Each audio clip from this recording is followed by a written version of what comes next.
ఖాయము. నరులారా తిరిగి రండి అని సెలవిస్తున్నాడు. ఇదిగో మన పాపము కొరకు ఆయన భూలోకములకును మనము చేతులతో పాపం చేస్తున్నాం. నిజమా? కాళ్ళతో నడిచి పాపం చేస్తున్నాము. ఇది నిజము కాదా? తలతోని యోచించి ఎదుటి వానికి అన్యాయం చేస్తున్నాం. ఇది పాపము కదా? మనము తలతోని పాపం చేసి ఎదుటి వానికి గోయి తోడుతున్నాము. ఇది పాపము కాదా?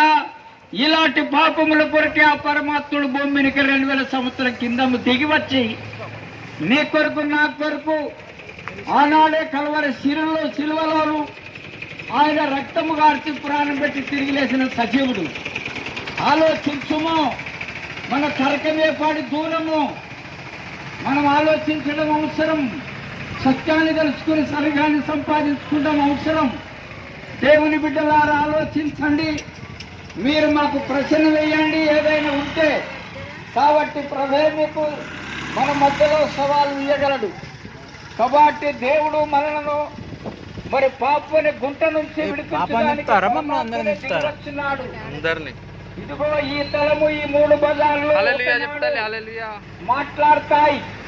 యెషయా గ్రంథము 2వ అధ్యాయంలోనూ మరి అక్కడ మాట్లాడుతున్నాడు. ఆకాశం ఆలకించుమా, భూమి చెవియొద్దుమా, నేను నా పిల్లల పెంచి గొప్పవారుగా చేతిని, వారు నా మీనికి తిరుగుబాటైనరు. ఎద్దు తన కామల్ని ఎరుగును, గాడి తన సంతతోటిని తెలుసుకున్నాడు. నా ప్రజలకు తెలివి లేదు. వారు ఓ సుంపరు తెరుపుజాయి పిల్లలారా, పాపిష్టి జనమా, దోషభరితం లేని ప్రజలారా, మీకు శ్రమ అంటున్నాడు. ఈ భూమి బొక్కనాడు మాట్లాడబోతున్నది. ఆకాశం మాట్లాడబోతున్నది.